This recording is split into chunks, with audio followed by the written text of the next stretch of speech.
ప్రతీకగా నిలిచినటువంటి ఈ ఓరుగల్లు నుంచే మా యొక్క న్యాయం కోసం మా గళాన్ని మరొకసారి వినిపించదలిచాం. ముఖ్యంగా వికలాంగులు, దివ్యాంగులు అంటే మొదటి కోవలకు వచ్చి అంటే తీవ్రమైనటువంటి దివ్యాంగులు అయినటువంటి ఈ మానసిక దివ్యాంగులు, ఇంటెలెక్చువల్ డిజబిలిటీ అంటాం. ఆ తర్వాత కోవలకు వచ్చేదే స్పైనల్ కార్డ్ ఇంజురీస్, వాళ్ళు వెన్నెముక గాయం. వీళ్ళు పుట్టుకతో వాళ్ళు కొందరైతే, ఎక్కువ మంది మార్గ మధ్యంలోనే జరిగిన వివిధ కారణాలు ఏవైతేనేమి వెన్నపూస విరగడం మూలంగా వీళ్ళు మొత్తం జీవత్సంలా పడి ఉండి మా వీపు మేము గోక్కోలేని పరిస్థితి, మా కాళ్ళు మేము కదపలేని పరిస్థితి, మా మలమూత్రాలు మా ఆధీనంలో లేనటువంటి పరిస్థితి. మేము ఒక నిమిషం ఎక్కడ జరగాలన్నా, పక్కకు ఒరగాలన్నా, అన్నం తినాలన్నా, ఒక అంగీలాగు దొడగాలన్నా, నెత్తి దూకోవాలన్నా, ఏం చేయాలన్నా ఒక వ్యక్తి మీద ఆధారపడి కొనసాగినటువంటి దౌర్భాగ్యమైనటువంటి పరిస్థితితో ఈరోజు స్పైనల్ కార్డ్ ఇంజరీస్ వాళ్ళు ఉన్నారు. వీళ్ళే కాదు, కండర క్షీణతకు సంబంధించిన వాళ్ళు కూడా ఇదే కోవలకు వస్తారు. సెరెబ్రలీ వాళ్ళు కూడా ఇదే కోవలకు వస్తారు.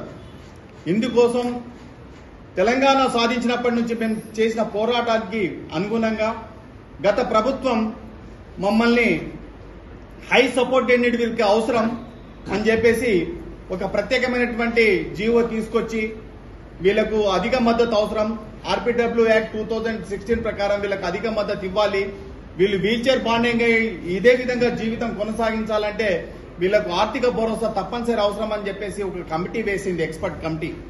17 మందితో కూర్చున్నటువంటి ఆ కమిటీలో నాన్ అఫీషియల్ గా నేను, ఇంకో మిత్రుడు శివకుమార్ మెంబర్ గా ఉన్నాం. వర్చువల్ గా పలుసార్లు మీటింగ్ అయిన తర్వాత ఈ అధికారంలోకి వచ్చినటువంటి ప్రభుత్వానికి ఒక నివేదిక ఇవ్వడం జరిగింది.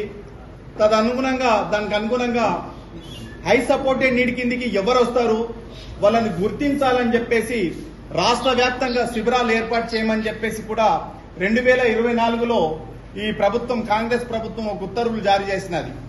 దానికి అనుగుణంగా కేవలం కొన్ని జిల్లాల్లో మాత్రమే ఆ శిబిరాలు నిర్వహించారు, కొంతమందిని మాత్రమే గుర్తించగలిగారు.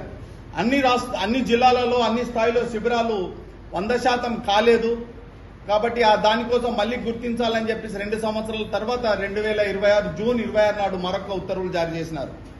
అయ్యా రేవంత్ రెడ్డి గారు, మింగం ఎత్తుకోలేదు మీసాలకు సంపంగ నూనె అన్నట్టు మీరు ఒకసారి ఫ్యూచర్ సిటీ వైపు అడుగులేస్తున్నారు. మూసీ నది సుందరీకరణ కోసం పాకులాడుతున్నారు.